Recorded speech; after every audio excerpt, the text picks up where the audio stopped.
Baca bunga-bunga kedengeran. Kedengeran Bapak Ibu? Halo. Assalamualaikum warahmatullahi wabarakatuh. Assalamualaikum warahmatullahi wabarakatuh. Allahumma shalli ala sayyidina Muhammadin nabiyil ummi wa ala alihi wasallim. Rabbis shrah li sadri wa yassir li amri wahlul 'uqdatam min lisani yafqahu qawli. Rabbi zidna ilma warzuqna fahma. Alhamdulillah. Ya, silakan Dr. Iqbal bisa dimulai, tafadhol. Baik. Mari kita mulai dengan baca Al-Basmalah. Oke. Sepertinya harus ganti background ya. Masih gelap ya. Ya, ini merupakan kerjasama antara Universitas Islam Bandung dan juga Institut Agama Islam Syahid Bogor, serta alhamdulillah kita mendapatkan kesempatan dari Universitas Islam Negeri Raden Intan Lampung. Pematerinya adalah guru kami luar biasa, Pak Nandang Iwanuddin, dan juga ustadz kami, Bapak Dr. Misno.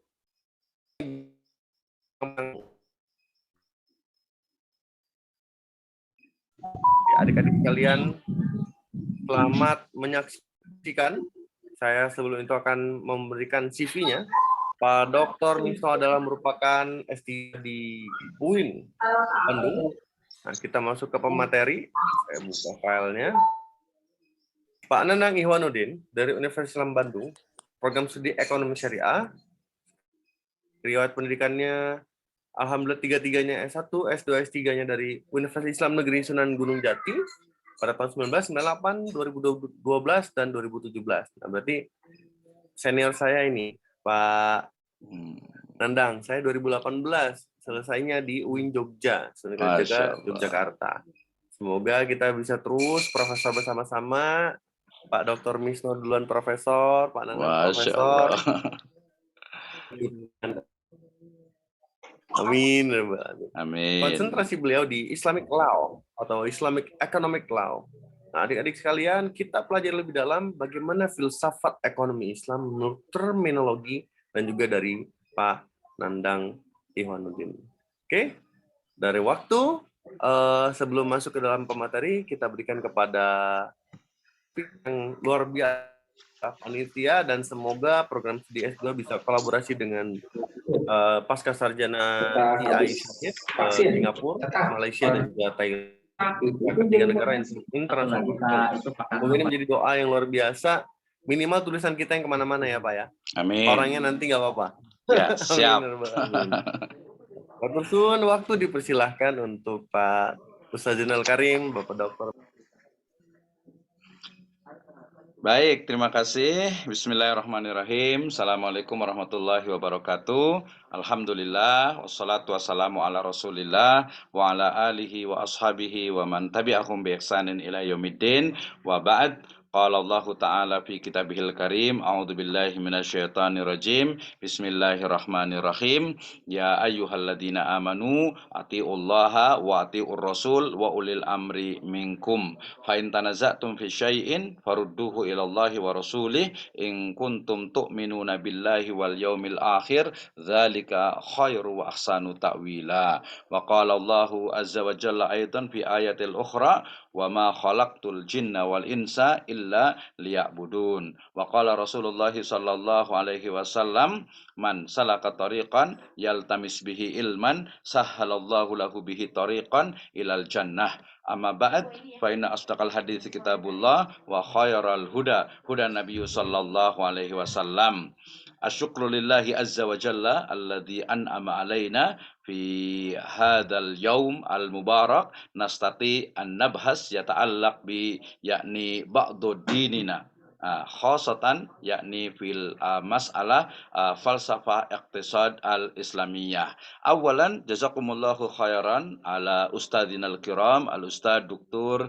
Nandang Iwanuddin min Bandung. Jazakumullahu khairan ala hudurikum wa kullu yakni al muhadirin fi hadzal yaum al mubarak.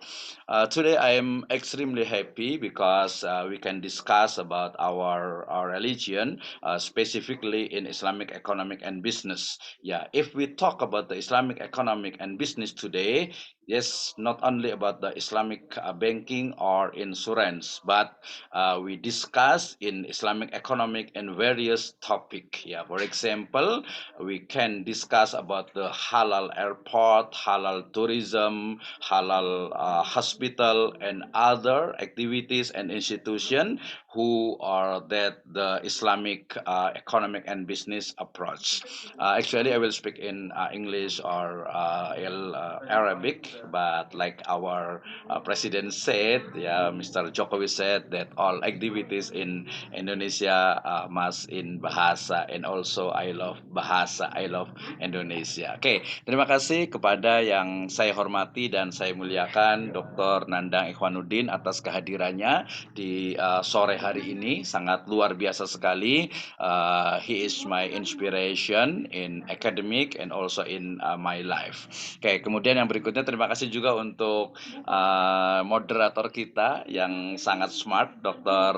Muhammad Iqbal. Terima kasih sudah menyediakan waktunya, tempatnya untuk bisa menjadi moderator. Actually, you are the speakers today, ya. Tapi nggak apa-apa. Insya Allah next time we will discuss, talk, and maybe international seminar and other. And also we have student trip to Singapore, Malaysia, Thailand, and other countries in Southeast Asia. Insya Allah Ta'ala. Baik, Ibu dan Bapak sekalian, teman-teman semuanya, mahasiswa baik itu di program studi Magister Ekonomi Syariah, program Pasca Sarjana Institut Agama Islam Said Bogor, dan juga mahasiswa di program Magister Ekonomi Syariah juga di program Pasca Sarjana di Universitas Islam Negeri Raden Intan Lampung, dan juga ibu bapak sekalian, terima kasih senior-senior saya. Hari ini akan kita diskusi terkait dengan satu tema yang sangat menarik menurut saya, ya, yaitu terkait dengan filsafat ekonomi syariah. Ini menjadi kajian yang kalau di level master itu berada di semester pertama, yang mahasiswa dia harus memahami bagaimana sebenarnya basic values dari ekonomi syariah, baik dari perspektif epistemologinya, kemudian juga aksiologinya, sampai kepada ontologinya. Nah, it's very important for us as academician, ya. Kenapa? Karena kalau kita hanya belajar tentang syariah saja, ya, kalau kita hanya belajar tentang misalnya hukum-hukum saja, itu dia akan sangat kering, gitu ya, akan sangat kering dan kurang fleksibel, kurang dinamis, gitu ya. Sehingga kemudian kajian mengenai filsafat ekonomi syariah ini, kita mencoba untuk menggali dari akar ekonomi syariah, tentu saja dalam konteks Indonesia ini adalah dalam bingkai keindonesiaan. Oke, kalau kita bicara tentang filsafat ekonomi syariah, tentu saja kita awali dengan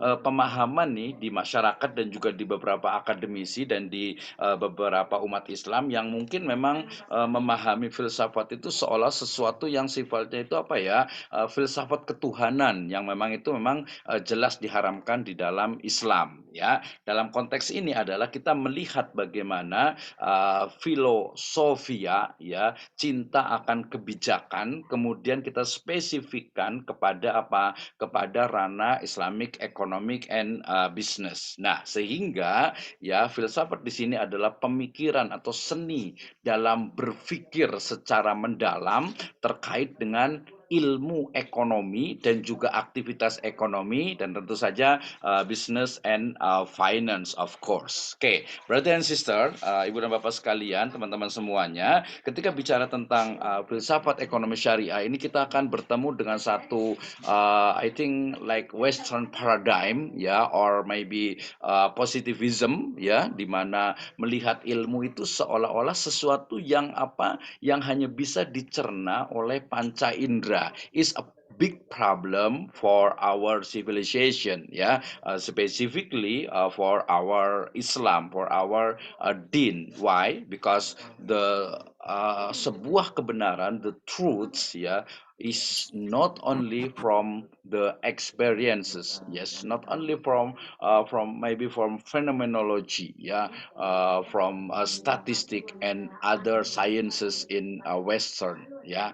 Kita memahami bahwa yang namanya ilmu dalam konteks Islam, ya, dia bukan hanya perspektif epistemologinya itu bukan hanya sesuatu yang dicerna atau sesuatu yang bisa dicerna oleh panca indera, tetapi dia merujuk kepada nas atau nusus atau teks, is differences between Islamic paradigm and other paradigm. Ini penting sekali ketika kita mengkaji tentang filsafat ekonomi syariah. Nah, 3 poin utama yang nanti akan dieksplor secara mendalam oleh Dr. Nandang yaitu terkait dengan bagaimana sebenarnya epistemologi ya dari ekonomi syariah itu sendiri. Ya, ini menarik. Why? Ya, kenapa? Limadza? Ya, karena bahwa ilmu ekonomi syariah selalunya dia itu akan merujuk kepada ilmu ekonomi yang konvensional. I think the name is konvensional, from convention. Ini juga kita boleh kritisi. Ya, kenapa kita menggunakan istilah konvensional? Agak sedikit ekstrem, biasa menggunakan istilah ekonomi ribawi, gitu ya. Nah, secara epistemologi bahwa ekonomi syariah adalah salah satu dari sumber, ya, kalau kita bicara tentang epistemologi itu kan sumber kebenaran dan juga sumber keilmuan, yaitu secara epistemologi yaitu dari Allah Subhanahu wa taala. Nah, kemudian dari epistemologi juga kita juga akan bisa mengukur sebuah kebenaran. Ya, mengukur sebuah kebenaran, bagaimana kebenaran itu ternyata bukan hanya yang dilihat oleh panca indera, bukan hanya yang ditentukan oleh hitung-hitungan statistik, tapi merujuk ilallahi war rasul, ya, kepada Allah dan kepada Rasul, ya, farudduhu ilallahi war rasuli, ya, kepada Alkitab, Al-Qur'an, kepada As-Sunnah dan juga ijtihad mujtahid. Nah, dalam konteks ini saya nanti akan melihat bagaimana ya ilmu ekonomi syariah, ya, tentu saja dia bukan hanya revivalis saja, bukan hanya tekstual saja, bukan hanya yang ada di dalam Al-Quran dan As-Sunnah, tetapi ilmu ekonomi syariah juga mencakup ya eksperimen, kemudian juga survei, kemudian juga fenomena yang terjadi, yang itu muncul dari pemikiran-pemikiran para ekonom, sehingga urgen sekali, penting sekali ketika kita menggali ya falsafah dari ekonomi syariah itu dalam konteks kelokalan, khususnya keindonesiaan, agar kita memiliki pegangan yang kokoh dalam syariah, tetapi juga kita berdiri di atas kultur atau budaya lokal yang tidak bertentangan dengan nilai-nilai syariah. Nah, kemudian nanti ujung dari kajian filsafat ekonomi syariah itu adalah menemukan bagaimana korelasi yang sangat kuat antara filsafat ekonomi syariah dengan maqasidus syariah. Yes, we know that the maqasidus syariah is only theory, ya. Wa kuluna rodun mardudun illa sahibu hadal qabr. Ya, kita bisa menolak, kita bisa memperbaiki, kita bisa modifikasi dalam konteks maqasidus syariah. Nanti Dr. Nanda akan mendetailkan ya terkait dengan bagaimana korelasi antara filsafat ekonomi syariah dengan maqasidus syariah, dan nanti bisa juga baca buku saya ya tentang filsafat ekonomi syariah di Indonesia, menggali akar ekonomi syariah dalam bingkai keindonesiaan. Baik, saya serahkan sepenuhnya waktunya kepada moderator untuk kemudian nanti mendengarkan pemaparan dari Dr. Nandang Ikhwanuddin. We can discuss about the Islamic economic philosophy after the material from our speaker today. Thank you. Wallahu alam bisawab. Assalamualaikum warahmatullahi wabarakatuh. Waalaikumsalam.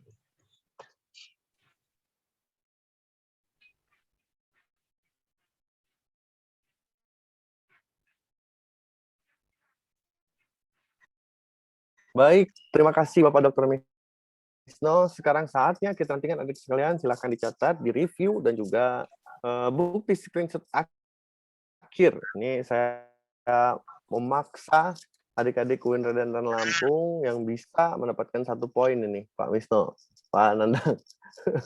Nanti semoga bisa ada Zoom yang sampai 1000 ya. Kita kolaborasi dengan Universitas UIN, jadi bisa bermanfaat lagi ilmunya. Dan ingat, insya Allah ini ibadah, adik-adik sekalian, puasa. Waktu dipersilakan untuk Pak Nandang. Pak Nana akan saya berikan untuk jadi host dan boleh ini presentasi, boleh share screen. Silakan Pak Dr. Nanda. Baik, terima kasih. Assalamualaikum warahmatullahi wabarakatuh. Waalaikumsalam warahmatullahi wabarakatuh. Alhamdulillah, wassalamu ala rasulillah wa ala alihi wa sahbihi wa man amma ba'd. Faqala Allah Ta'ala fil Qur'anil Azim, a'udzu billahi minasy syaithanir rajim. Yu'til hikmata man yasha' wa man yu'tal hikmata faqad utiya khairan katsira wa ma yadhakkaru illa ulul albab. Shadaqallahul azim. Yang saya hormati, saya banggakan dan saya idolakan Pak Dr. Wisno yang senantiasa memotivasi saya untuk menulis ya. Terima kasih banget atas motivasinya, dan juga yang saya hormati meskipun lebih muda tapi ini guru saya juga, Bapak Muhammad Iqbal Hasa dari Raden Intan. Alhamdulillah bisa jumpa di Zoom meeting ini, sebelumnya jumpanya di grup ya. Ikuti juga Bapak Ibu, teman-teman mahasiswa yang semoga mendapatkan ilmu yang banyak, ilmu yang bermanfaat untuk kehidupan dunia, kehidupan akhirat, dan untuk menjadi sumbangan bagi Indonesia emas tahun 2045. Siap tumbuh berkembang dengan baik dengan ekonomi syariahnya. Dan juga saya sapa nih, ada kawan saya dari Bandung, Pak Sutopo. Selamat bergabung, Pak Sutopo. Assalamualaikum, Ustaz. Terima kasih. Salam, terima kasih sudah bergabung. Ya, udah saya sebar. Sebelum saya bahas lebih lanjut, saya share screen dulu ya, Pak Wisnu. Kan sudah bisa share screen. Sudah bisa, Prof. Silakan. Ya.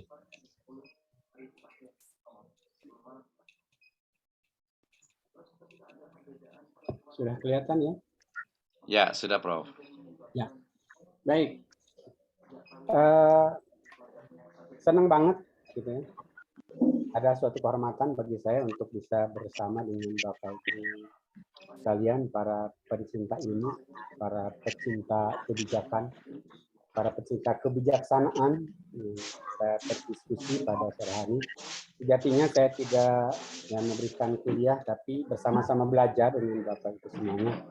Atau anggap saya sedang tertutup ya, nanti diuji oleh Prof. Wisno dan juga oleh Pak Dr. Iqbal di forum ini. Dan semoga aja sharing knowledge di sore hari ini bermanfaat bagi kita semua, manfaat dunia dan hati akhirat. Ini bagian dari mengisi bulan Ramadan dengan hal yang sangat positif, yakni talabul ilmi, yang malaikat hadir di tengah-tengah kita untuk mendoakan kita, untuk kebaikan kita, kebaikan dunia kita dan akhirat. Di awal saya sengaja tampilkan Quran surat 2 ayat 169 yang di dalamnya ada kata hikmah, ada kata hikmah. Nah, dan hikmah ini ada irisannya dengan filsafat yang akan kita bahas pada kesempatan sore hari. Nah, berikutnya terkait dengan filsafat tadi juga sudah dikupas dengan sangat singkat tapi juga bernilai, sudah sangat jelas oleh Prof. Wisnu. Filsafat itu adalah cinta atau mencintai kebijaksanaan, terambil dari bahasa Yunani dari dua kata philos dan atau philean dan juga sophos atau sophia, digabungkan menjadi filosofia dan menjadi filosofi dan kemudian menjadi filsafat, dan dalam bahasa Arab juga seperti itu. Nah, di poin kedua saya garis bawahi filsafat apakah sama dengan hikmah. Mungkin akan kita coba buka kita di lembaran itu. Prof, boleh di fullkan screen-nya agar lebih kelihatan. Mohon maaf. Sudah. Ya. Sudah? Dah, jelas, Prof. Ya. Nah, menurut KBBI ini ya, kita sebagai orang Indonesia untuk melihat filsafat atau betul filsafat ya, pengetahuan dan juga research dengan akal budi, dengan rasio kita, dengan akal, dengan kalbu kita, dengan lub kita, dengan albah kita, mengenai hakikat segala yang ada. Segala yang ada, kemudian sebab yang ada itu, kemudian asal mulanya, dan juga hukum-hukumnya, ketetapan-ketetapannya, atau hikmah-hikmahnya. Nah, berikutnya terkait dengan filsafat ini, menurut para ahli, antara lain kita bisa, ini harus tulisan dari Iftitah Nurul Laili ya. Saya kutip. Pertama, menurut Aristo bahwa filsafat adalah ilmu pengetahuan yang meliputi kebenaran yang terkait dengan metafisika, dengan logika, kemudian retorika, etika. Nah, salah satunya ekonomi. Dan boleh jadi di dalamnya adalah ekonomi syariah. Kemudian terkait dengan politik, terkait dengan estetika, dan lain sebagainya. Nah, kemudian Socrates mengatakan bahwa filsafat adalah ilmu yang berupaya untuk memahami hakikat alam, hakikat yang ada, dan realitas yang ada tersebut dengan mengandalkan akal budi. Jadi rasio ini menjadi alat utama di dalam hal filsafat. Nah, kemudian kita masuk ke pendapat dari filosof Muslim Al-Farabi antara lain. Beliau menjelaskan bahwa filsafat adalah ilmu mengenai yang ada, mirip banget ya dengan definisi yang sebelumnya, yang tidak bertentangan dengan agama yang menjadi pembedanya, definisi dari Al-Farabi. Kemudian bahkan sama-sama bertujuan mencari kebenaran. Jadi dari sisi tujuannya sama-sama mencari kebenaran, yang bedanya adalah alatnya, sumbernya, gitu ya, masadirnya. Kalau sumber kebenaran dari filsafat Islam atau dari agama, sebenarnya kita tahu bersama, tadi sudah dibacakan ayatnya oleh Prof. Wisno, yakni Al-Quran, kemudian As-Sunnah. Sementara sumber dari filsafat adalah rasio atau akal budi. Nah, berikutnya ada definisi filsafat menurut René Descartes. Menurut beliau bahwa filsafat adalah ilmu atau ilmu pengetahuan tentang hakikat, tentang hakikatnya, tentang apa namanya substansinya, bagaimana alam maujud, jadi alam ini mengada, dan juga secara sebenarnya seperti apa. Jadi, demikian filsafat menurut para ahli. Nah, berikutnya kita masuk gitu ya, ke hikmah. Nah, ada pertanyaan dari saya tadi di awal, filsafat sama dengan hikmah. Nah, kita coba lihat hikmah. Kata hikmah di dalam Al-Quran disebutkan sebanyak 20 kali dalam 19 ayat dan 12 surat. Nah, antara lain tadi di dalam surat ke-2 ayat ke-269. Dan juga di Al-Baqarah juga ada ayat yang lainnya yang tentang hikmah, hikmah yang merujuk kepada sunnah Rasul. Kemudian yang berikutnya, lafaz hikmah dalam Al-Quran banyak ditujukan kepada para nabi dan para rasul, yaitu hikmah yang mengandung arti sunnah, dengan pengetahuan tentang halal dan haram, dan juga mengenai rahasia yang tidak diketahui oleh orang awam. Diketahuinya oleh Nabi, oleh Rasul, melalui bimbingan wahyu, melalui bimbingan malaikat Allah. Kemudian dengan kelebihan yang dimiliki oleh para Nabi dan Rasul, maka mereka diberikan tugas Allah, tugas oleh Allah untuk menyeru dan mengajak manusia ke jalan yang benar. Demikian menurut Hadi Mutamam di dalam jurnal ini. Nah, kemudian kita juga bisa merujuk arti hikmah menurut tafsir Jalalain ini di dalam tafsir Jalalain yang salah satu cetakannya di halaman 43. Hikmah, al-hikmah adalah al-ilmu an-nafi'u al-muaddi ilal amal. Dan hikmah adalah ilmu pengetahuan sebagaimana tadi menurut para filosof juga. Cuman tidak sekedar ilmu pengetahuan, tapi ilmu pengetahuan yang bermanfaat. Jadi yang ada aspek aksiologisnya gitu ya, menurut Prof. Wisno tadi ya. Gunanya untuk apa? Nah, ini benar-benar berguna untuk si pemilik ilmu tersebut. Untuk apa? Berguna, kemudian untuk apa? Untuk diamalkan oleh si pemilik ilmu itu. Ya, kita kan dianjurkan untuk memohon ilmu dan juga untuk hikmah. Dan Nabi Daud alaihissalam juga beliau diunggulkan oleh Allah dibandingkan dengan makhluk yang lainnya gara-gara dia mendapatkan ilmu dan juga hikmah. Nah, hikmah adalah salah satunya ilmu yang bermanfaat, yang mendorong pemilik ilmu tersebut untuk beramal. Nah, semoga ya di bulan Ramadan ini kita dapat menabung pahala dari belajar yang banyak, kemudian kita mendapatkan ilmu yang banyak, dan setelah dapat ilmu yang banyak, kemudian ilmunya bermanfaat, diamalkan. Amin ya rabbal alamin. Ilmu yang diamalkan menjadi seperti pohon yang berbuah ya Prof ya. Siap. Kata pepatah bahwa ilmu bil amal kasyajari bila samar. Ilmu yang tidak berguna seperti pohon yang tak berbuah. Meskipun ada gunanya juga pohon, meskipun tak berbuah, ada oksigen yang bisa kita hirup gitu ya. Tapi akan lebih berguna lagi manakala ilmu bukan sekedar hiasan gitu. Tapi ilmu bisa kita amalkan dalam kehidupan kita. Hikmah menurut filosof Muslim gitu.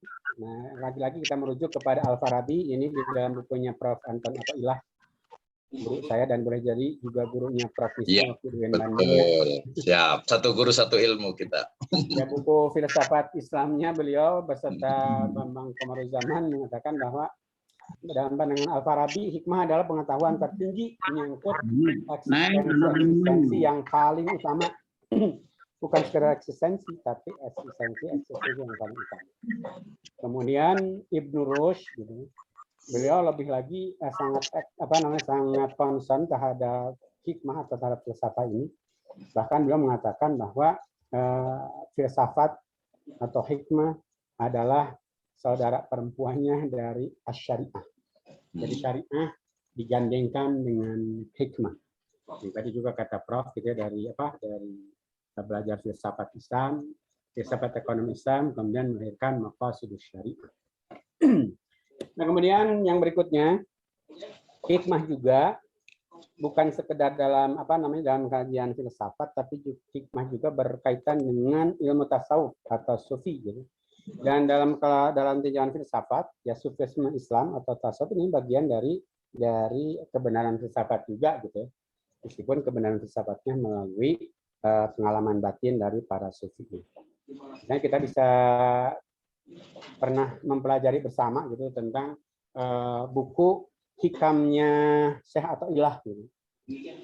Al-Hikam gitu. Itu kan berisi dengan kata-kata mutiara beliau yang berisi tentang kajian filsafat ketuhanan, filsafat akal budi dan lain sebagainya.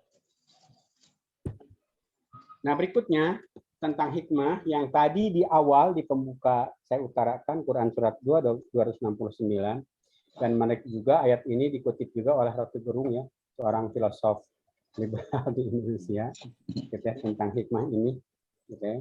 Ini Quran 2269 yang bunyinya auzubillahi minasyaitonirrajim yu'til hikmata man yasha wa may yu'tal hikmata faqad utiya khairan katsira wa may yadhakkaru illa ulul albab. Nah, ayat ini menurut Prof. Shihab dan tafsir Al-Misbahnya di juz 1 yang mengatakan bahwa hikmah di sini adalah sesuatu yang fungsinya mengantarkan kepada yang baik dan menghindarkan dari yang buruk. Ini kalau dalam bahasa filsafat ini filsafat etika ya, bicarakan tentang baik dan buruk. Kemudian untuk mencapai maksud tersebut diperlukan pengetahuan dan kemampuan untuk menerapkannya.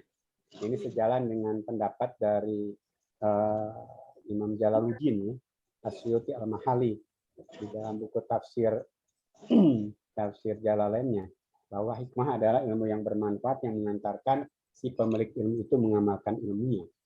Kemudian dari sini kata Prof. Shihab, hikmah dipahami dalam arti pengetahuan tentang baik dan buruk. Jadi beliau membatasi hikmah ke filsafat dalam aspek aksiologis. Inti kajian filsafat, sebagaimana tadi sudah diantarkan oleh Prof. Wisnu adalah pertama terkait dengan ontologi, kemudian kedua terkait dengan epistemologi, kemudian yang ketiga terkait dengan aksiologi. Secara ontologis, gitu, bahwa filsafat ini adalah menanyakan tentang apa, tentang hakikat yang ada. Jadi yang ada ini, semesta ini, dan yang di belakang semesta, yang benar-benar ada itu apa? Gitu. Dan dari mana asal mulanya? Dan para filosof sudah banyak yang memberikan hasil pemikirannya, ada yang mengatakan bahwa semesta ini bermula dari air seperti Thales. Kemudian yang mengatakan bahwa berasal dari api, dari kayak avatar itu ada api, ada tanah dan lain sebagainya ya. Kemudian ada dari zat yang sangat tapi ada juga yang berpendapat bahwa dunia ini bukan dari sini tapi dari alam sana gitu.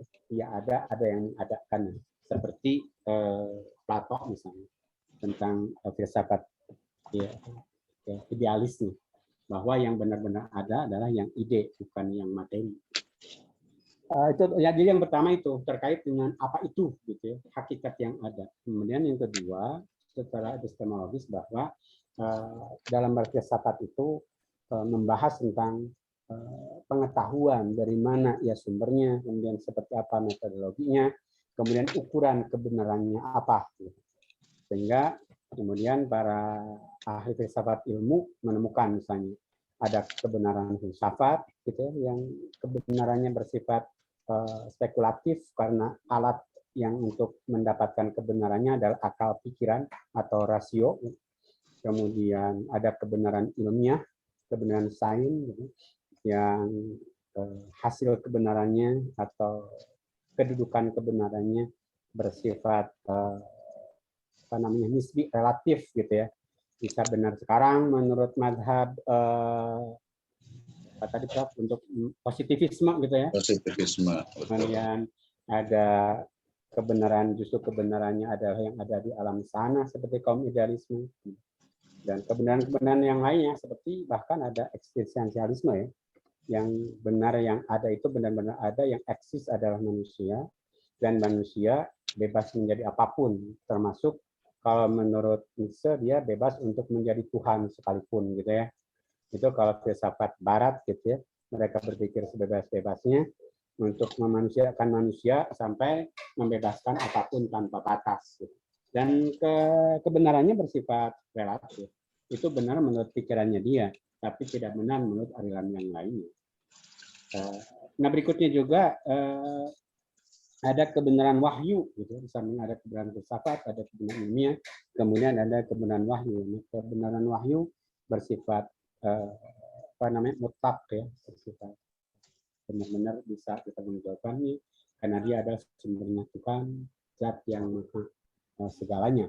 Tentunya ini hanya dipahami oleh orang-orang yang percaya Tuhan. Tidak semua ahli filsafat itu bertuhan. Gitu.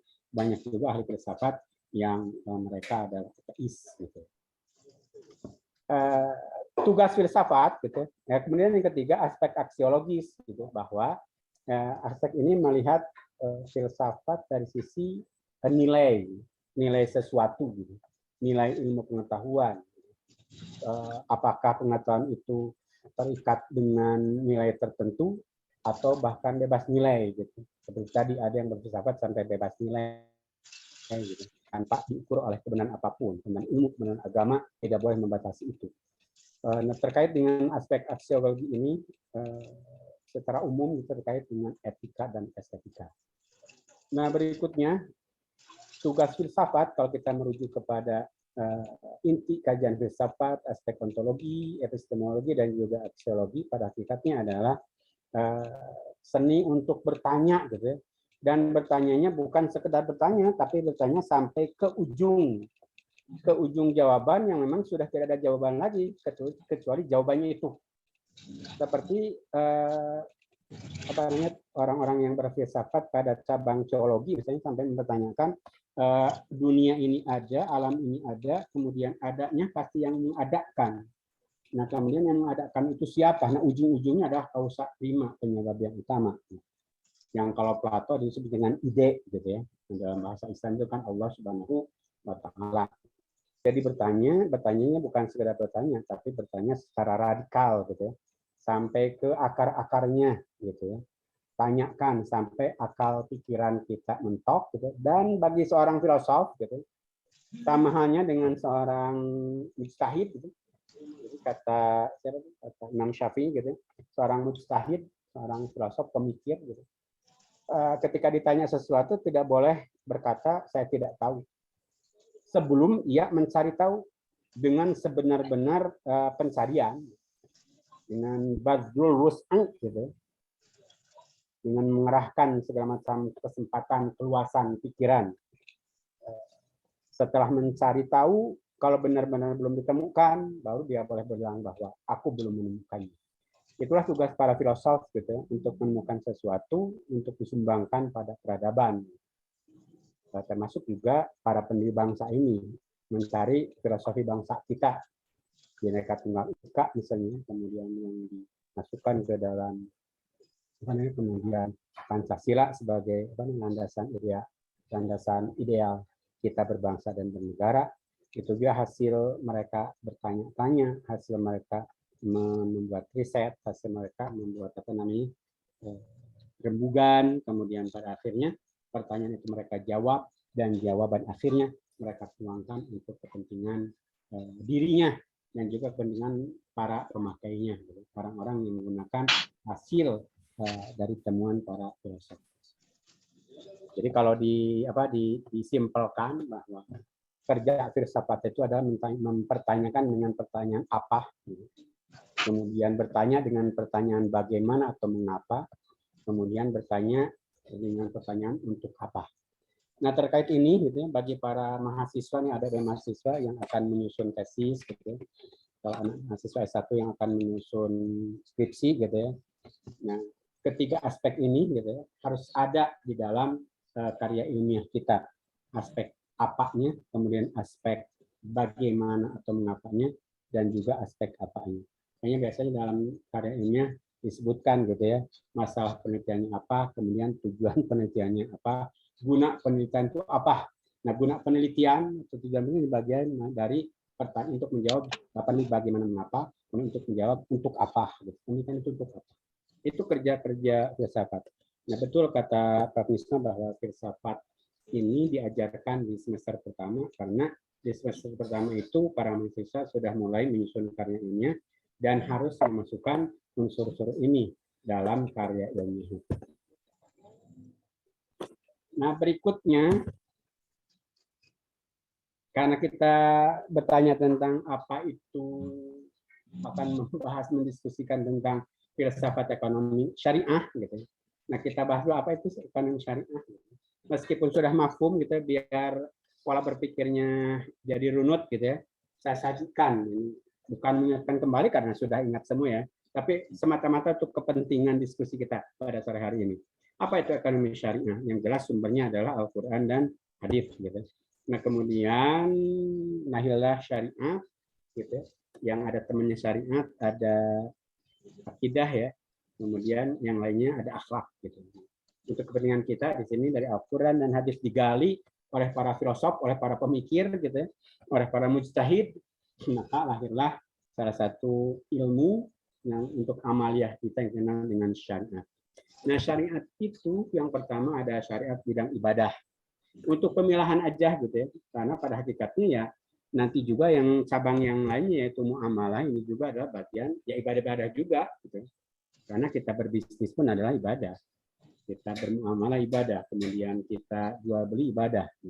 Kemudian zakat, infak, sedekah yang bagian dari ibadah dan sekaligus muamalah juga ibadah-ibadah juga gitu.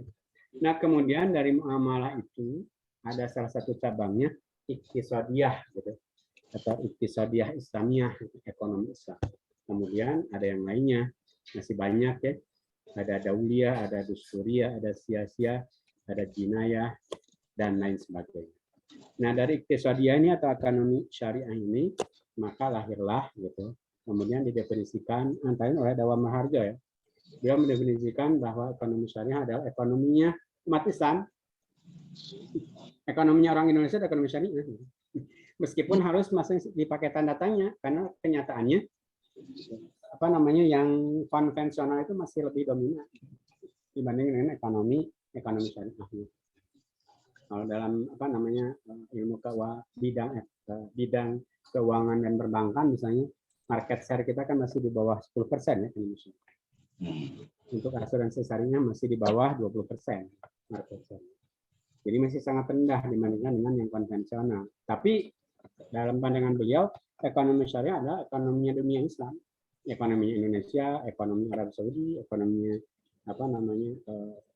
Pakistan, ekonomi Malaysia, gitu. Itu ekonomi Islam. Kemudian yang berikutnya, ekonomi syariah adalah ekonomi yang bersumber dari Al-Quran dan hadis. Beliau juga menambahkan definisi yang ketiga, ekonomi syariah itu adalah kegiatan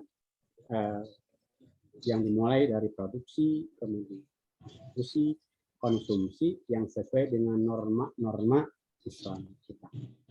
Demikian tulis Dawam Maharjo. Dan berikutnya, filsafat ekonomi syariah itu apa? Gitu. Nah, tadi kan ada aspek ontologisnya.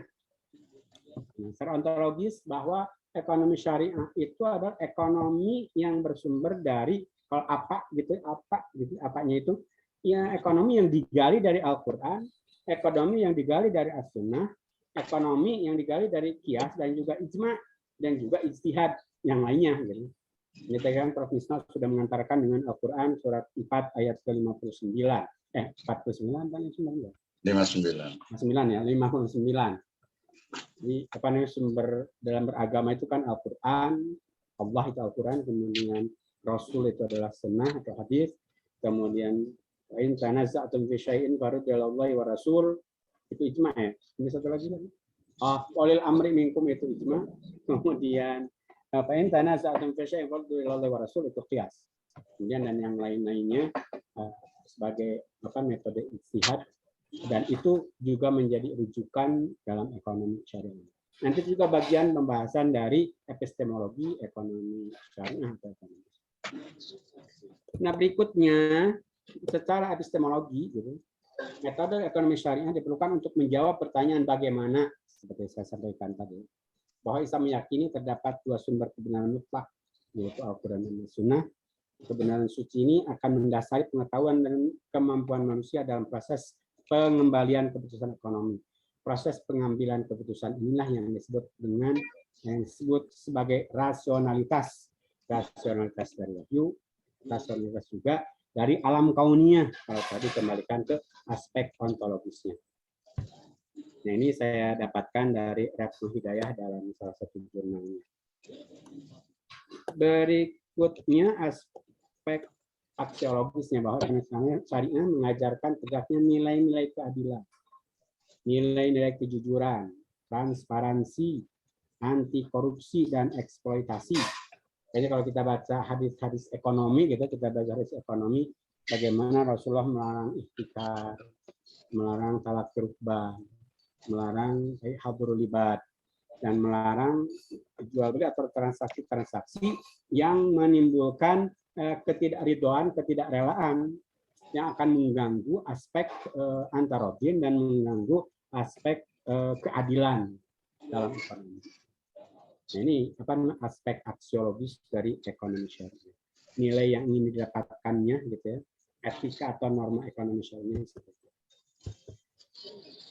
Nah, berikutnya kalau kita coba buka lagi terkait dengan apa itu filsafat ekonomi syariah secara ontologis gitu.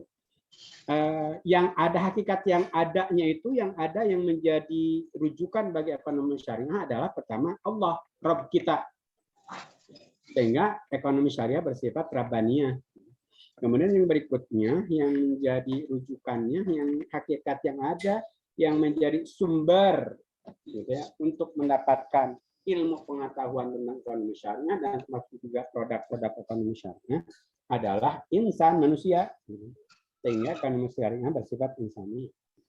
Dan kemudian yang ketiga adalah alam, gitu ya, atau sumber daya alam untuk kepentingan manusia dalam memanusiakan dirinya.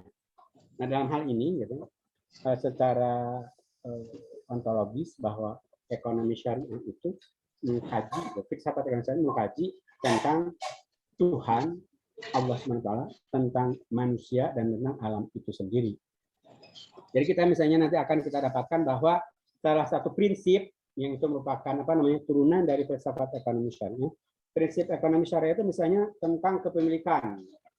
Bahwa kepemilikan mutlak itu adalah Allah Subhanahu wa Ta'ala sebagai pemilik. Dia adalah pemilik yang hakiki. Pemilik mutlak dan hakiki. Sementara manusia adalah pemilik majazi dan ia pemiliknya pemilik relatif saja. Dan ia bahkan bukan sebagai pemilik pada hakikatnya, ia hanya memiliki hakul tamlik, gitu.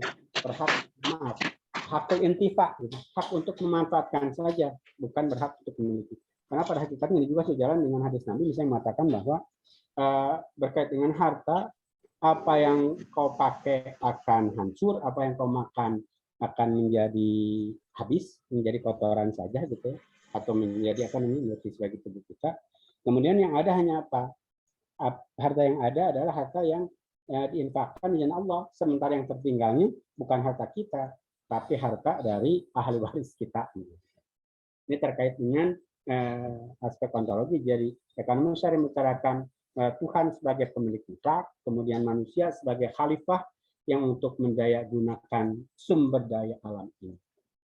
Kemudian dari aspek epistemologinya, gitu, bahwa ekonomi Islam itu adalah ekonomi yang berdasarkan wahyu dan juga berdasarkan ra'yu, bersifat ijtihadi. Jadi tidak semuanya yang ada di dalam Al-Quran memang gitu ya, secara prinsip gitu ya, secara hakiki tidak ada yang terlewatkan. Ma faradna kita bimisyi gitu. Tidak ada yang terlewatkan di Al-Quran sesuatu pun. Memang benar secara umum seperti itu. Tapi seringkali gitu ya, kita mendapatkan fenomena yang ada yang ditemukan oleh kita, oleh akal pikiran kita, oleh rasio kita gitu, melalui ijtihad para ahli gitu, dan kemudian dipandu oleh wahyu kalau untuk ekonomi syariah, maka lahirlah gitu ya, metodologi ilmu ekonomi syariah yang nanti akan melahirkan hal-hal yang lain. Nah, berikutnya secara aksiologi bahwa ekonomi syariah itu kalau ditanya untuk apa gitu, ujung-ujungnya adalah untuk al-maslahah gitu. Yang tadi Prof. Misna sudah mengantarkan dengan sangat sangat bagus gitu bahwa ekonomi syariah itu beririsan atau filsafat ekonomi syariah gitu, terkait dengan al-maslahah, terkait dengan maqasidus syariah. Yang maqasidus syariah itu yang pada intinya adalah al-maslahah. Bahwa tujuan dari ekonomi syariah, bahkan tujuan dari semua hukum Islam adalah untuk kemaslahatan. Nah, terkait dengan ini pula misalnya kemudian kalau dibagi bisa di-split menjadi dua, bahwa pertama adalah jalbil masalih, menarik kemaslahatan, kemudian yang kedua adalah daf'ul mafasid. Itulah untuk apa ekonomi syariah itu? Ya untuk menarik kemanfaatan, kemaslahatan yang sebanyak-banyaknya. Maslahat untuk siapa? Maslahat untuk produsen, maslahat untuk konsumen, maslahat juga untuk distributor. Para pelaku ekonomi semua mendapatkan kemaslahatan dari kegiatan ekonomi itu. Maslahat untuk siapa lagi? Maslahat untuk kalau misalnya ekonomi makro gitu, makroekonomi. Ya, ekonomi itu bermanfaat untuk apa? Untuk negara, untuk warga negaranya. Kayak sekarang misalnya mengapa minyak goreng mahal? Mengapa tajil jam 5 pertalite yang sebelumnya pertama naik gitu ya. Cepet-cepet itu bisa ditinjau oleh tinjauan filsafat ekonomi syariah. Mengapanya, kemudian apanya juga, untuk apa sih dinaikkan gitu. Dan kenapa terjadi ini gitu. Itu bisa dikaji oleh kajian ekonomi filsafat ekonomi syariah. Jadi pertama adalah menarik kemaslahatan, kemudian yang kedua adalah menolak sekecil apapun mafsadat atau kemudaratan. Jalmi masalih wa daf'ul mafasid. Kemudian yang berikutnya dari sini kemudian ini Prof. Nista ya, kalau kita dapat ilmu ini dari Prof. Rahmat Syafi ya Prof ya. Ya, betul. Ya, dalam pandangan beliau bahwa gitu ya, apapun gitu ya. Jadi ujung-ujungnya apa? Terkait dengan masalah ini gitu ya, yang menjadi teori besar dalam pandangan beliau. Ketika ditanya dari mana sumbernya Prof? Jadi kata beliau, udah aja kutip saya, kan saya profesor. Udah sah gitu ya. Kata beliau bahwa al-maslahah ra'sul lil hukm. Jadi maslahat itu adalah induknya hukum, termasuk juga dalam bidang ekonomi ini. Jadi kalau ada maslahat, maka di situ ada hukum. Carilah dalam hukuman apapun juga, ketika mempertanyakan aspek ontologis, aspek epistemologis, aspek aksiologisnya, gitu. Khusus untuk dua aspek yang belakang disebutkan bahwa maslahah adalah untuk apa melakukan apapun itu adalah untuk kemaslahatan. Kenapa demikian? Karena masalah adalah pokoknya induknya hukum. Kemudian kata beliau juga adalah ainama wujudatil maslahah fatamma hukmullah. Dimanapun kita bisa menemukan kemaslahatan, maka disitulah hukum Allah. Jadi secara secara garis besar ya aksiologi dari filsafat ekonomi syariah gitu ya, untuk apa ekonomi syariah itu ada, untuk kemaslahatan. Yang kalau kita kita turunkan lagi, kemudian ada 5 maqasidus syariah. Ada yang menambahkan jadi 6, ada juga yang menambahkan jadi 7 gitu ya. Pertama bahwa ekonomi syariah itu ada untuk apa?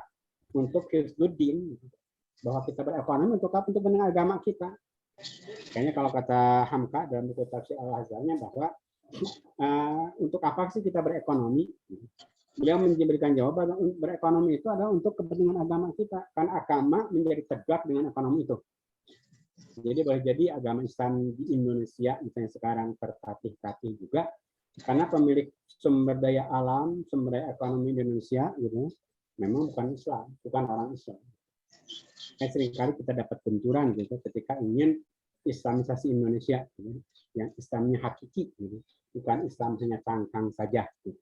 Mengapa demikian? Karena kita tidak menguasai, tidak memiliki sumber daya ekonomi ini. Gitu, ya. Menurut Hamka, gitu, berekonomi itu untuk hifdzuddin, memelihara agama. Kemudian yang berikutnya, beragama juga adalah untuk memelihara jiwa kita. Nah, terkait dengan ini misalnya kita dianjurkan oleh Allah Subhanahu wa taala, "Kulu washrabu wala tusrifu." Makanlah, minumlah. Gitu. Dan tentunya itu produksilah gitu. Karena kalau tidak memproduksi kan kita tidak bisa memakan. Atau kalau ada saudara kita tidak memproduksi, kita tidak bisa memakan. Dan itu kan diperintahkan oleh Allah untuk apa? Agar kita hidup. Karena kalau kita tidak makan, gitu ya, seminggu tidak makan, tidak minum, kayaknya kita tidak hidup. Menurut penelitian di bidang kesehatan, misalnya orang tahan untuk tidak makan seminggu ya. Orang tahan tidak minum 3 hari. Kayaknya kita puasa kan tidak boleh ya. Puasa wisol diharamkan oleh Rasulullah. Gitu. Adapun Rasulullah wisol karena ia mendapatkan makanan dari malaikat dari Allah Subhanahu wa taala secara langsung. Kita umatnya dilarang. Karena apa? Ada hifdzun nafs di situ. Ini yang berikutnya juga, ekonomi adalah untuk hifdzul akal. Kemudian berikutnya juga, ekonomi adalah untuk hifdzun nasal. Karena kita menikah juga butuh biaya ya. Ini terkait dengan pernikahan yang untuk para lajang, Rasulullah mengatakan bahwa ya ma'syar sabab manis tata albaat itu. Barang siapa antara kalian yang sudah punya bekal, falyatazawwaj. Kan disebutkan dulu, barang siapa antara kalian yang sudah punya bekal. Nah, bekal itu kan salah satunya adalah bekal ekonomi, memiliki bekal untuk setidaknya mahar. Kemudian untuk walimah, kan gitu ya. Karena kata ini ulim walau bisyat, gitu ya. Lakukanlah walimah resepsi pernikahan meskipun hanya dengan menghidangkan seekor domba saja. Itu kan perlu modal, perlu uang. Ini ekonomi untuk kemaslahatan, untuk tujuan syariatnya, salah satunya adalah untuk hifdzun nasal. Kemudian juga setelah berkeluarga, kita juga diwajibkan untuk memberikan nafkah kepada istri, dan nafkah itu didapatkan melalui kasab. Kasab itu adalah kegiatan ekonomi. Kemudian juga setelah punya anak, apalagi gitu ya, untuk membiayai anak, membiayai untuk konsumsinya, untuk biaya sekolahnya, biaya kesehatannya, dan seterusnya dan seterusnya. Dan kemudian yang ketiga, untuk hifdzul mal itu sendiri, untuk melihara harta. Kenapa dilarang mencuri misalnya dan ekonomi syariat? Karena pencurian itu akan mengganggu harta orang lain. Kenapa diharamkan riba? Kemudian yang lainnya, pertanyaan yang lainnya, mengapa dilarang ihtikar? Karena ternyata minyak goreng jadi mahal. Boleh jadi salah satunya karena ada orang yang melakukan ihtikar itu. Kemudian yang berikutnya, kalau ada yang menambahkan 2 lagi gitu ya, untuk hifdzul bi'ah, bahwa syariat itu ditujukan untuk menjaga lingkungan. Kembali ke aspek ontologis tadi, bahwa secara ontologis hakikat yang ada yang diteliti oleh filsafat ekonomi syariah adalah Tuhan, manusia, dan alam. Nah, alam harus kita jaga karena kita sebagai khalifah, gitu ya, dijadikan khalifah oleh Allah. Kita hanya meminjam dari anak cucu kita, jangan dihabiskan oleh kita untuk mereka sebagiannya. Nah, kemudian yang ada yang menambahkan satu lagi, hifdzul ummah, bahwa syariat itu termasuk ya syariat pada cabang iktisadiyah al-islamiyah juga untuk memelihara umat agar umat bisa terpelihara harga dirinya. Ada hifdzul ird juga ya, agar umat bisa maju, agar umat tidak direndahkan oleh umat yang lainnya. Berikutnya, ini apa nih, kita berselancar gitu dengan ayat-ayat hikmah. Ini apa nih untuk stimulus para mahasiswa ya. Karena sumber dari filsafat Islam itu adalah Al-Quran dan juga Sunnah. Nah, pertama misalnya kita merujuk terkait dengan filsafat ekonomi Islam itu pada Quran surat 269 yang ada kata hikmahnya, yang tadi sudah dibahas di awal ya. Yu'til hikmata may yasha wa may yu'tal hikmata faqad utiya khairan katsira wa may yadhakkaru illa ulul albab. Nah, ini Allah juga memberikan clue-nya gitu ya, bahwa berhikmah itu, berfilsafat itu harus menggunakan albab, harus menggunakan akal pikiran yang terdalam, bukan akal pikiran ya, tapi di samping akal pikiran juga nurani. Belum. yang di bahasa Indonesia jadi lubuk hati, lubuk hati, lubbuka, lubukmu, lub kita, hati kita, gitu ya, untuk apa namanya, mencari fenomena yang ada, mencari hakikat yang ada, kemudian kita temukan, kemudian kita rumuskan metodologinya, dan carikan aksiologinya, dan kita temukan bahwa manfaatnya ini dan itu. Misalnya kita bisa temukan ini hasil apa namanya untuk bahan diskusi kita, gitu ya, penelitian sepintas gitu tentang ayat ini, bahwa dalam 269 ini ekonomi syariah adalah ekonomi hikmah, ekonomi kebijaksanaan, ekonomi yang aplikatif gitu ya, bukan hanya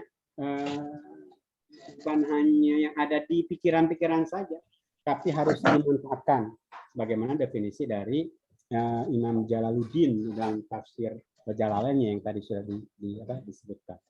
Kemudian yang berikutnya adalah ekonomi syariah juga adalah ekonomi khairan katsira. Ekonomi yang memberikan dampak kebaikan yang banyak. Kebaikan yang banyak untuk dirinya dan kebaikan yang banyak juga adalah untuk objek dan subjeknya. Jadi yang mendapatkan manfaatnya itu banyak. Ketika seorang mendapatkan rezeki yang banyak, ingat bahwa di dalam surat Az-Zariyat Allah mengatakan wa fi amwalihim haqqul lis-sa'ili wal mahrum. Dalam harta mereka itu ada hak orang lain, baik yang meminta maupun yang memelihara diri dengan tidak meminta. Nah, khairan katsira. Jadi orang yang diberikan hikmah akan mendapatkan kebaikan yang banyak dalam aspek ekonomi ini, akan mendapatkan ekonomi yang khairan katsira. Banyak untuk dirinya, banyak juga penerima manfaatnya. Kemudian ekonomi syariah juga adalah ekonomi ulul albab. Ekonomi hasil pencarian para pemikir yang menggunakan akal pikirannya untuk menemukan kemakmuran itu bukan hanya untuk kemakmuran para ekonomi. Nah, kalau menurut Hamka nanti juga akan saya tayangkan di bagian depan, beliau mengatakan bahwa ekonomi kapitalis telah gagal, kemudian ekonomi sosialis juga telah gagal. Ekonomi kapitalis gagal karena senjangan ekonomi semakin lebar. Nah, sekarang kan kita tahu bahwa yang menjadi raja sistem ekonomi dunia kan masih ekonomi kapitalis. Dan kita maujud di depan mata kita gitu, kesenjangan, ketimpangan di mana-mana ada. Ada orang yang dapat gaji 1 menitnya bisa miliaran, seperti para pesepak bola misalnya ya, Ronaldo, Messi, Mbappe dan sebagainya. Sementara tempat yang lain seharian penuh kerja gitu ya, hanya dapat untuk beras dan minyak gorengnya saja, tidak untuk lauknya. Itu ketimpangan ada di mana-mana. Hamka gagal ekonomi kapitalis karena makmur iya tapi tidak merata, tidak berkeadilan. Kemudian ekonomi kapitalis pun telah gagal. Kenapa? Ekonomi sosialis karena yang dibagi itu bagi rata, gitu, sama rata sama rasa. Gitu. Keadilan itu, keadilannya yang dibaginya adalah dibagi kesengsaraan. Yang dibaginya bukan kemakmuran tapi kesengsaraan. Justru ekonomi sosialis hanya melahirkan borjuis baru, katanya. Ini perlu juga diteliti lebih lanjut. Hamka kan menulisnya tahun 1960-an sekian ya, buku tafsir Hamka antara 1959 sampai 1964 ketika beliau di penjara ya, atau sampai 1981 ya, sampai dia dipanggil oleh Allah Subhanahu. Yang beliau menyebutkannya seperti itu. Nah, ekonomi ulul albab tidak seperti itu tentunya. Kemudian kita mundur. Kalau tadi kan 269, kita mundur ke 261 sampai 268. Kalau kita coba ambil beberapa sarinya, di dalam ayat-ayat tersebut kita bisa menemukan bahwa ekonomi syariah adalah ekonomi berbagi. Baik melalui zakat, infak, sedekah maupun wakafnya. Ayat 261 misalnya dijadikan rujukan ya oleh MUI, oleh negara kita, oleh MUI ya, untuk mendapatkan fatwa, maksudnya fatwa tentang wakaf uang. Beliau menggunakan ayat ini 261 di samping menggunakan Al-Quran yang apa namanya, lan tanalul birra hatta tunfiqu mimma tuhibbun. Ayat wakaf yang lainnya ini 261. Ekonomi berbagi melalui filantropi Islamnya. baik itu zakat, infak, sedekah atau kebajikan yang lainnya. Dan ekonomi syariah juga adalah ekonomi yang empati. Dan ekonomi syariah adalah ekonomi yang menghargai. Kenapa demikian? Karena ketika kita berbagi, maka akan batal pahala kita manakala berbaginya diikuti dengan bil manni wal adza. Kata Allah kan disebutkan, la tubtilu shadaqatukum bil manni wal adza. Janganlah kau batalkan pahala sedekahmu dengan menyebut-nyebut dan menyakiti si penerimanya. Jadi ekonomi syariah bukan hanya aspek lahiriah yang dilihatnya, tapi juga aspek batinnya. Lihat sih yang diberinya. Gitu. Kalau diberi tapi disakiti, ya sama aja bohong. Gitu. Membantu secara ekonomi, tapi psikisnya tidak dibantu. Ini ekonomi syariah. Syumuliyahnya ekonomi syariah. Gitu. Akhlak dari ekonomi syariah. Ini aspek filsafatinya dari ekonomi syariah. Kemudian kita maju ke 27 nih setelah ulul albab ya. Ulul albab kan ayat 269. Hikmah ada di 69. Filsafat ada di 269. Nah kita coba lihat dari 270 24. Ekonomi syariah, ekonomi individu dan juga ekonomi kelembagaan. Ini saya berani mengatakan ini, gitu, mengatakan ini berdasarkan penafsiran kontemporer bahwa berzakat, berinfak, bersedekah itu berinfak itu bisa dengan sir gitu, bisa juga dengan alaniah. Sudah dalam salah satu ayat gitu. Fani aimahya. Jadi kita kalau untuk sedekati lanjutannya ya. Jika kita nampakkan sedekah itu kepada lembaga sembah. Jadi sekarang ekonomi syariah ada kelembagaannya gitu, ada bisnis syariah, ada asuransi syariah, ada perbankan syariah, kemudian ada baitul mal tamil, ada koperasi syariah, ada dana pensiun syariah, dan yang lain-lainnya. Nah ini mendapatkan tempatnya antara lain dalam di antara ayat 270 sampai 274. Tepatnya kayaknya di ayat ke-271. Autofuhu, kalau kita sembunyikan sedekah itu, nah menurut ahli tafsir gitu, terutama mufasir kontemporer mengatakan bahwa memberikannya langsung kepada penerima zakatnya. Nah, kemudian berikutnya ekonomi syariah, filsafat ekonomi syariah juga bisa kita ekonomi syariah adalah ekonomi yang menuntut kepekaan. Kenapa menuntut kepekaan? Ini berdasarkan Quran ayat ke-272 nampaknya itu 273 ya. Al-Baqarah 273. Saya sarikan dari situ. Di Al-Baqarah 273 Allah berfirman, A'udzubillahi minasyaitonirrajim. Bismillahirrahmanirrahim. Lil fuqara'il ladzina uhsiru fi sabilillah la yastati'una darban fil ard yahsabuhumul jahilu aghniya min at-ta'affuf ta'rifuhum bisimahum la yas'aluna an-nasa ilhafa. Saya sarikan ayat itu bahwa di antara penerima sedekah itu adalah orang-orang yang tidak kelihatan dia kurang, tapi kita harus tahu gitu, bahwa memang dia butuh. Jadi harus peka para pengelola ekonomi itu.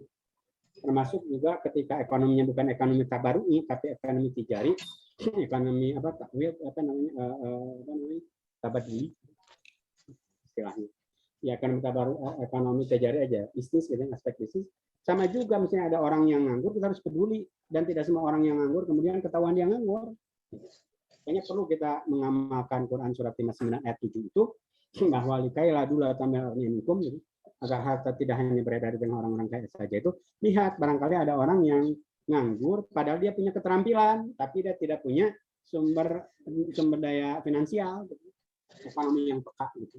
Termasuk ketika zakat infak sedekah juga peka gitu. Tidak hanya orang yang kelihatan fakir miskin saja diberi, tapi orang tidak kelihatan pun karena dia jaga kehormatan dirinya dan meminta-minta harus juga dibagi. Kemudian yang berikutnya dari 275 281, ekonomi syariah adalah ekonomi bebas riba, ekonomi berkeadilan tanpa kezaliman dan juga memudahkan ya. Ini di 275 bebas riba, 76 juga sama. Kemudian ada ekonomi, ada zakat di 277, kemudian ada harus meringankan di 27879, kemudian la tadzlimuna wa tuzlamun, tidak boleh ada kezaliman. Nah, kemudian yang berikutnya ekonomi syariah juga bisa kita temukan di ayat-ayat sampai 284 ya. Yang di 284-nya itu lillahi ma fis samawati wa ma fil ardh, ini menjelaskan kepada kita bahwa Allah lah pemilik yang hakiki, pemilik yang mutlak. Sementara kita kepemilikannya bersifat nisbi, relatif, bahkan kita hanya hakul intifak. Sementara di ayat yang lainnya ada tentang ekonomi syariah, ada ekonomi bertanggung-jawaban. Mengapa? Karena ekonomi syariah itu harus akuntabilitas harus bertanggung-jawaban. Antara lain Allah berfirman di ayat yang paling panjang ya, di ayat 282, kita Allah berfirman namani kita ada yang pembeda ini lagi bersama faktubuh dan seterusnya. Itu terkait dengan bagaimana ekonomi syariah memandang ekonomi harus terjaga dari ketidakridhaan, salah satunya bertanggungjawabkan, antaranya harus dicatat. Kalau kata Hamka, dia tersebut ada ayat tentang akuntansi, ayat merupakan ada ayat tentang ayat itu juga mengisyaratkan harus ada notaris dan lain sebagainya. Berikutnya menggali filsafat dari hadis Nabi, filsafat ekonomi Islam maksud saya, lewatnya ekonomi ya, filsafat ekonomi Islam dari hadis Nabi. Antara lain kita temukan misalnya dari hadis Nabi yang berbunyi Bismillahirrahmanirrahim. An Abi Sa'id al-Khudri an Nabi sallallahu alaihi wasallam qala inna dunya hulwatun khadiratun wa inna Allah mustakhlifukum fiha fayanzuru kaifa ta'maluna fattaqud dunya wa nisa dan seterusnya. Yang potongan hadis ini, sungguhnya dunia itu manis lagi hijau dan sungguhnya Allah menjadikan kamu sebagai khalifah di dunia ini. Lalu dia akan melihat bagaimana kamu berbuat. Hadis riwayat Imam Muslim nomor 2742. Nah, filosofi ekonomi Islam atau ekonomi syariah dari hadis ini pertama bahwa ada secara prinsipnya berprinsipkan tauhid, bahwa Allah yang telah menciptakan harta kekayaan ini yang ia sebutkan dengan hulwun khadiratun. Kemudian yang kedua ada aspek ma'ad, ada aspek khilafah di sini, bahwa dalam ekonomi syariah pemimpin itu menurut bukunya Adi Warman Karim ya boleh mengatakan salah satu prinsip ekonomi syariah adalah khilafah. Jadi terkait dengan khilafah ini bahwa tidak seperti ekonomi kapitalis yang swasta adalah segalanya, tidak juga seperti ekonomi sosialis yang negara adalah segalanya. Ekonomi syariah gitu ya diserahkan ke mekanisme pasar, tapi juga dalam keadaan tertentu kemudian pemimpin berkewajiban untuk melakukan ekspansi gitu ya, untuk melakukan intervensi dalam tanda petik ya, dalam tanda petik agar harga bisa stabil. Kemudian di hadis ini juga ada al-ma'ad atau mas'uliyah, proses pertanggungjawaban. Ini bisa kita temukan dalam potongan hadis Nabi, kaifa ta'malun, fa yanzuru kaifa ta'malun. Allah akan melihat gitu, apa yang kamu kerjakan terhadap sumber daya ekonomi ini. Benar kan pertanggungjawaban atau tidak? Apakah ekonominya untuk diri sendiri atau untuk kemakmuran bersama? Yang berikutnya kita juga bisa temukan hadis yang relatif panjang ini, hadis terkait dengan ajaran Salman Al-Farisi terhadap Abu Darda yang kita potong bagian bawahnya. Sesungguhnya bagi Rabbmu ada hak, bagi dirimu ada hak, dan bagi keluargamu juga ada hak. Maka penuhilah masing-masing hak tersebut. Kemudian Abu Darda mendatangi Nabi SAW, lalu menceritakan apa yang baru saja didengar dari Salman tersebut. Nah, terkait dengan ini, gitu, ekonomi syariah, filosofinya mengajarkan kepada kita tentang keseimbangan, tentang al-adalah, tentang tawazun. Kita juga bisa merujuk kepada Quran surat 28 ayat 77, kemudian surat Ar-Rahman tentang mengatakan bahwa wabal al-mizan, bahwa Allah telah membuat timbangannya wala tukhsirul mizan. Kita tidak boleh mengurangi timbangan itu. Nah, kemudian beberapa pikiran filsafat ekonomi Islam, Aristoteles sejalan, meskipun yang boleh jadi bukan seorang muslim, tapi pandangan ekonominya sejalan dengan tujuan ekonomi Islam. Kemudian Al-Farabi beliau mengatakan dalam satu pikirannya bahwa tujuan ini adalah as-sa'adah fid dunya wal akhirah. Tujuan akhirnya adalah manusia, eksistensi manusia.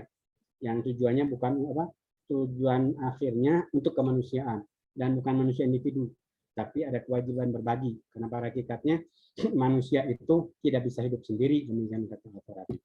Kemudian Ibnu Sina mengatakan bahwa produktivitas dan profesionalitas masyarakat sangat dibutuhkan untuk kesejahteraan bersama. Ini sebagaimana dituturkan dalam buku filsafat ekonom Islamnya Prof. Anton Athaillah beserta sekarang udah Prof ya, Prof. Bambang Komarudzaman. Kemudian yang berikutnya Hamka menjelaskan bahwa ekonomi kita, beliau menyebutnya ekonomi kita, adalah ekonomi kemakmuran. Ekonomi kemakmuran untuk keadilan sosial. Ekonomi kapitalis dan sosialis telah gagal mewujudkan kesejahteraan. Kita lihat tafsir Al-Azhar ketika menafsirkan ayat-ayat yang tadi disebutkan mulai 261 sampai 280. Demikian Prof yang dapat disampaikan. Mudah-mudahan ada guna dan manfaatnya. Saya tutup ya dengan sementara ini saya tutup dengan doa. Allahumma innaka afuwwun tuhibbul afwa fa'fu anna. Alhamdulillahirabbil alamin. Wallahu a'lam bishawab. Assalamualaikum warahmatullahi wabarakatuh. Waalaikumsalam warahmatullahi wabarakatuh. Luar biasa sekali. Baik, terima kasih Bapak Nandang Iwanuddin.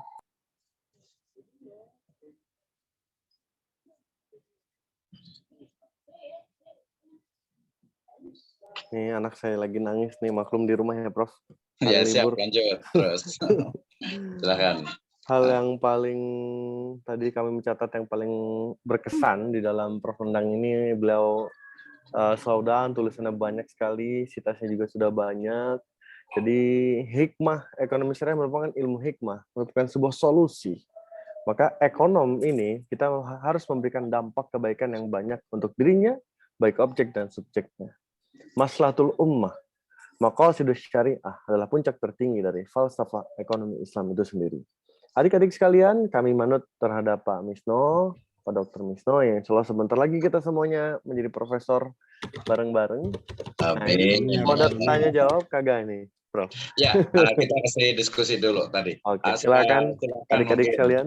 Ini selamat datang Ibu Evi Ekawati, tadi datang dari Kepala Pusat Bisnis kami di UIN Udn Lampung, Bapak Ridwan Syah, yang periode lalu adalah sebagai Direktur BPRS Provinsi Lampung. Semoga bisa gantian menjadi pemateri ya. Dosen-dosen kami semua itu, Pak. Ya, Masya Allah, siap. Terima kasih. Ya, terima kasih untuk Dr. Nandang. Tadi luar biasa sekali ya. Ini nggak cukup tadi saya bilang ke Dr. Iqbal untuk dipotong gitu karena waktunya agak mepet ini. Tadi sampai 17.30. Tapi ini memberikan kesempatan kepada kita sebenarnya untuk banyak diskusi ya. Jadi sambil saya berbicara mungkin sedikit, silahkan nanti yang ingin bertanya langsung raise hand. Nanti Dr. Iqbal boleh ini ya bagi saya kasih tahu saya terkait nanti ada yang mau bertanya langsung dulu dengan juga yang mungkin menggunakan pertanyaan di chat room. Baik, Ibu dan Bapak sekalian, teman-teman semuanya. Jadi sore ini kita berbicara tentang filsafat ekonomi syariah. Itu adalah dalam konteks bagaimana ilmu ekonomi syariah, terutama di Barat itu masih belum dianggap sebagai sebuah ilmu pengetahuan. Ya, kalau kita mau eksklusif sih nggak apa-apa, biarin aja. Barat terserah mau ngomong ekonomi syariah itu ilmu atau bukan, terserah. Yang penting kita bisa melaksanakan gitu ya. Tapi secara akademisi kan tidak seperti itu gitu. Justru dengan perspektif yang berbeda, dengan pengkajian mendalam ya, dengan kajian mendalam terkait dengan basic values dari ekonomi syariah, nanti kita akan menemukan ternyata betul, ternyata tadi dari sisi epistemologinya ya memang ada perbedaan di sana. Kenapa? Kalau tadi paradigmanya Barat, mereka akan mengatakan sumber dari ilmu pengetahuan itu adalah apa yang dicerna oleh panca indera, sementara teks ya wahyu itu mereka anggap sebagai bukan dari sumber ilmu pengetahuan. Nah, di sini muncul perbedaan gitu ya, muncul perbedaan yang sangat lebar sebenarnya dan sangat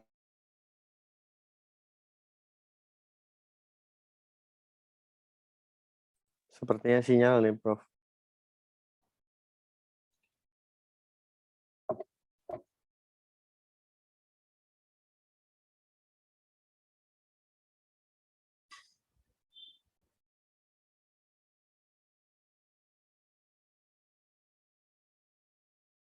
Ya, sinyalnya pada keluar kurang bagus. Bagus.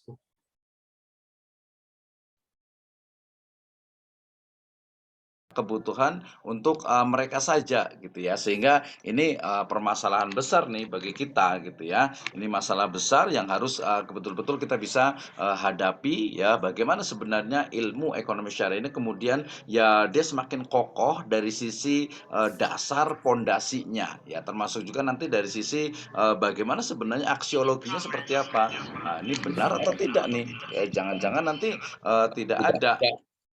Jangan-jangan nanti, wah ini nggak jauh berbeda nih dengan ilmu ekonomi konvensional yang hanya etika saja. Ini kan juga muncul nih di kalangan masyarakat terkait dengan, oh ilmu ekonomi syariah itu dia hanya etika, jadi hanya moral, dia tidak ada unsur-unsur teknisnya gitu ya. Padahal tidak seperti itu kalau kita pelajari. Oke, masih ada waktu ya, Dr. Iqbal, sekitar saya kasih waktu tambahan sekitar 15 menit nih untuk yang bertanya langsung nih ke Dr. Nandang nih ya. Kajiannya ini perlu diskusi sebenarnya. Silahkan ada yang mau bertanya secara langsung nih.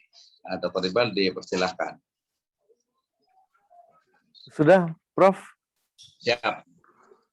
Kalau begitu silakan jika ada yang bertanya.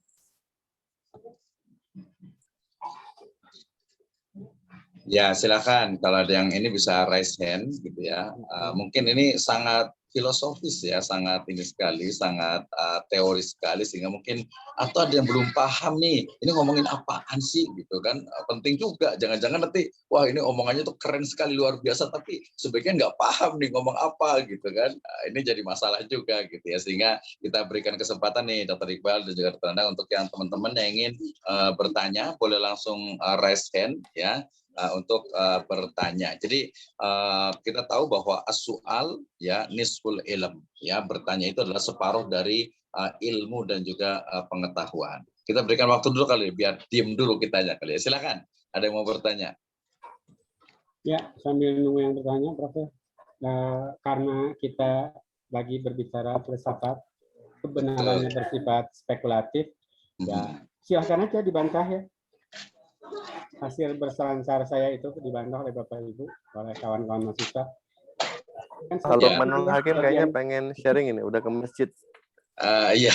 Udah mau buka puasa. Saya buka ini. Terima kasih yang di Indonesia Timur sudah berbuka, sepertinya sebagian sudah meninggalkan kita gitu. Silakan Pak Manul Hakim, silakan. Assalamualaikum warahmatullahi wabarakatuh. Saya posisi di rumah sakit nih sambil lihat Zoom ya. Menarik ini filsafat ya ekonomi syariah. Karena filsafat ini sebenarnya mata kuliah yang bikin saya bingung dari dulu. Kenapa? Saya basically di ilmu teknologi kelautan, kemudian saya ngambil PAI. Nah, di situ timbullah pusing saya karena filsafat itu ternyata kebenarannya bisa diambil secara individual. Jadi bukan kebenaran secara umum gitu ada. Nah itu yang bikin saya otak saya muter, saya yang pusing hanya ketika kuliah di mata kuliah filsafat. Ini supaya saya agak pusing nih dokter Prof ya. Triknya seperti apa nih? Terus terang dengan logika saya itu selalu berbenturan. Mungkin karena awalnya di teknologi ya, kemudian ke ilmu sosial. Nah itu yang membuat otak agak bergesekan gitu. Ya, minta triknya aja dokter. Ya, dokter ya, Pak Dokter. Ya, terima kasih Pak Lukman. Beliau sangat semangat sekali. Beliau juga salah satu dari mahasiswa di Magister Ekonomi Syariah INAIS Bogor gitu ya. Nanti dijawab satu-satu atau ini dulu nih Pak Moderator nih, karena Pak Sesep ini, Pak Sesep Saiful Alam ingin bertanya juga nih. Oh boleh langsung Pak Saiful Anwar. Oke, silakan Pak Sesep, langsung saja silakan. Boleh di open mic. Terima kasih. Pembahasan yang cukup menarik, walaupun saya agak terlambat tadi karena sedang di jalan. Tapi tadi sempat disebutkan mengenai disebutkan oleh Adi Marwan Karim tentang bahwa ekonomi Islam itu salah satunya adalah konsep khilafah. Kan?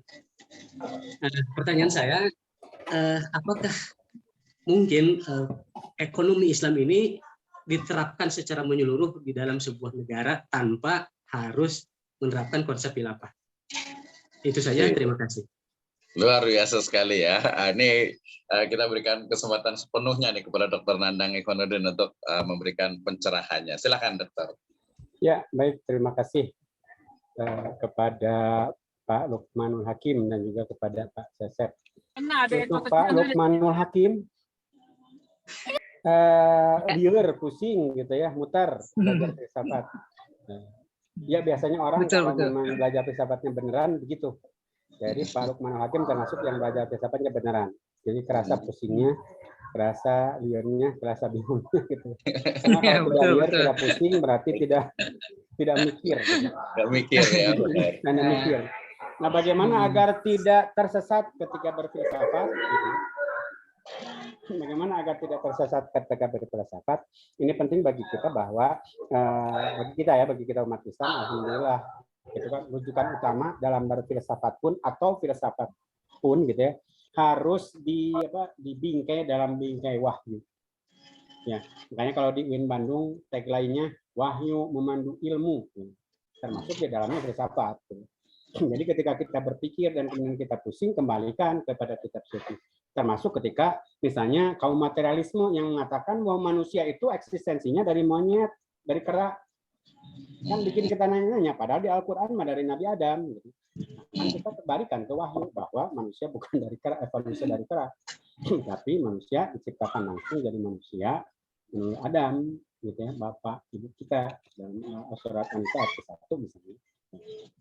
Jadi gitu ya Pak Lukmannya, agar tidak pusing, jadi dudukan berfilsafat itu dalam bingkai wahyu, karena sumbernya Quran dan Sunnah. Kemudian ro'yu kita, gitu ya, rasio kita, gitu ya, alat bantu untuk mencari kebenaran yang lain. Kemudian untuk Pak Sesep terkait dengan apakah ekonomi syariah bisa diterapkan di negara yang tidak menerapkan konsep khilafah. Pertama, bahwa konsep khilafah yang disebutkan oleh Adi Warman Karim itu terkait bahwa ekonomi itu ekonomi syariah yang menjadi fondasinya di samping tauhid, kemudian ada nubuah, kemudian ada ma'ad. Nah, salah satunya juga yang ketiganya itu ada khilafah. Khilafah itu maksudnya apa? Kepemimpinan di sini tidak seperti di ekonomi kapitalis yang udah biarkan aja ekonominya diserahkan ke pasar, diserahkan ke para pemodal. Adapun negara hanya membuat regulasi-regulasinya saja. Nah, dalam ekonomi syariah, khilafah di sini harus hadir. Pemimpin harus hadir. Maksudnya pemimpin. Nah, dengan demikian, apakah ekonomi syariah bisa diterapkan di suatu negara yang tidak menerapkan konsep khilafah? Negara seperti Indonesia misalnya, sangat bisa. Bahkan di negara kafir pun bisa diterapkan ekonomi syariah. Ya.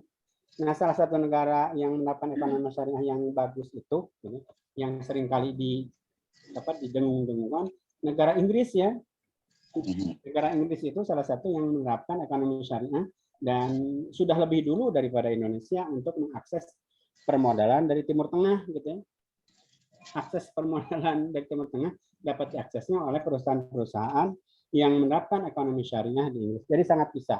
Apalagi di Indonesia yang kebetulan meskipun tidak berdasarkan bukan negara agama tapi negara hukum, tapi kita tahu bahwa sistem hukum kita dibangun atas sistem hukum Islam juga, subsistem Islam. Di samping hukum yang digali dari masyarakat dan hukum bawaan dari negeri penjajah sana dulu gitu. Jadi sangat bisa ya Pak Sesep ya, sangat bisa. Jangankan di negara kita, di negara kafir sekalipun, di negara non-muslim, maaf ya terlalu kasar. Di negara non-Islam pun bisa diterapkan ekonomi syariah karena ekonomi syariah bersumberkan Quran dan Sunnah. Quran dan Sunnah bersifat syamilah, syumuliyah, universal gitu ya, bisa diterapkan di mana. Demikian, Prof. Oke, terima kasih. Tambahan dari saya sedikit. Jadi begini Pak Sesep, konteks dari pembicaraan Adi Warman Karim itu adalah konteks khilafah dalam tadi betul ya, dalam makna kepemimpinan, bukan khilafah dalam konteks kenegaraan khalifah gitu ya. Nah ini biasanya yang banyak disalahartikan. Jadi seolah-olah itu berarti ekonomi syariah harus menegakkan khilafah dong. Tidak seperti itu gitu ya. Tidak seperti itu karena sistem kekhilafahan ya dalam konteks fikih siasa itu adalah hanya satu bagian dari teori kepemimpinan di dalam Islam. Selain yang pertama tentu saja adalah nubuah, kemudian yang berikutnya adalah mulkiyah atau malikiyah, kerajaan.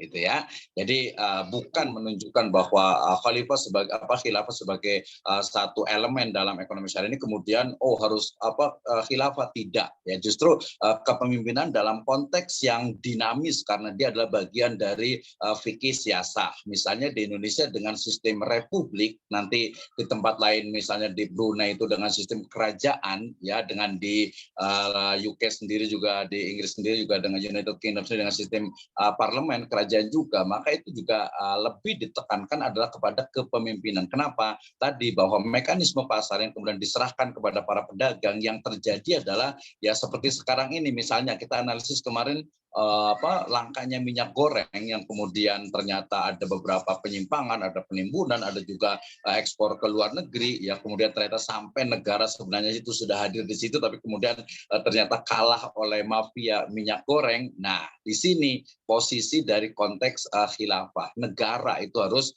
memiliki bagaimana dia itu juga mengintervensi harga ketika memang sudah melampaui batas. Nah, itu ya Pak Sesep. Jadi bukan khilafah dalam konteks khilafah Islamiyah yang sekarang ini mungkin menjadi satu momok ya bagi banyak negara termasuk juga Indonesia. Itu hanya satu bagian teori yang berkembang dalam fikih siasat atau ilmu politik Islam. Oke, saya juga yang menginginkan sedikit nih ke Pak Lukman tadi ya terkait dengan liur nih kunaon ta. Ya, ini sebenarnya kita harus dari awal lagi, harus banyak diskusi lagi mungkin next time nih dengan Dr. Nandang Ivanuddin nih. Kenapa? Karena kita pahami dulu ya bahwa betul actually ya philosophy is not from our civilization, bahwa ilmu filsafat itu bukan berasal dari Islam.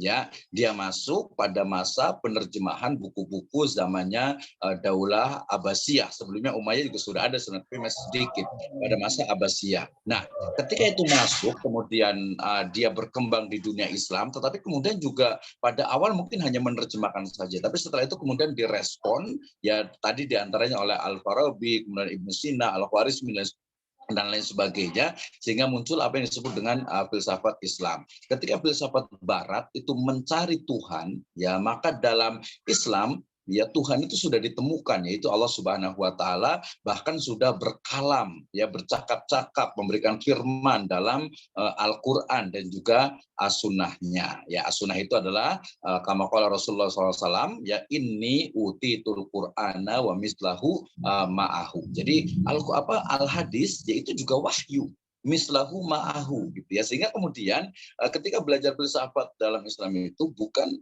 filsafat yang sifatnya itu mencari Tuhan, tidak, tapi justru membuktikan akan kebenaran Tuhan, yaitu Allah Subhanahu wa taala yang ada di dalam syariatnya, sehingga tidak pusing lagi ya, tinggal kita mempelajari bagaimana apa sih kemauan dari Allah Subhanahu wa taala itu apa sih?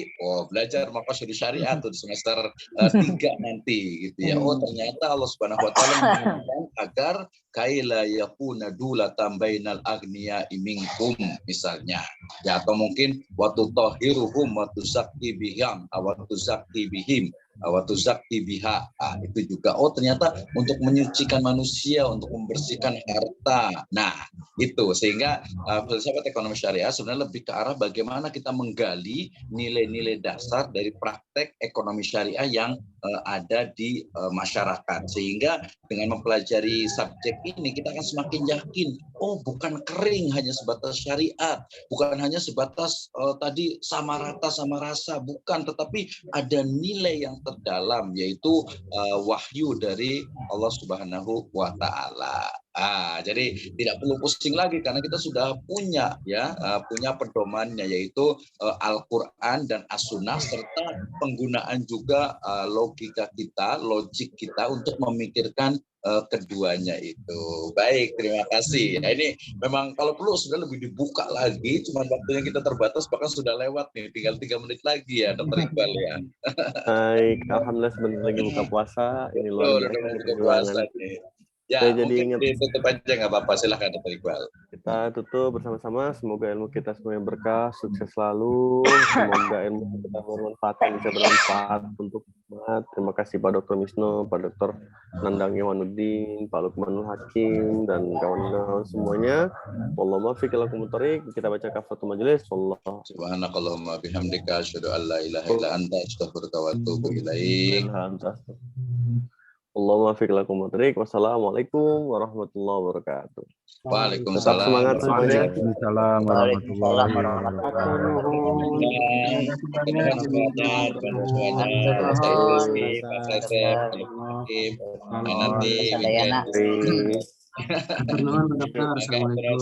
Terima kasih Pak Dr. Iqbal. Kita lanjut ke next program insyaallah ya. Kita lanjutkan insyaallah. Jazakumullah khairan semuanya. Saya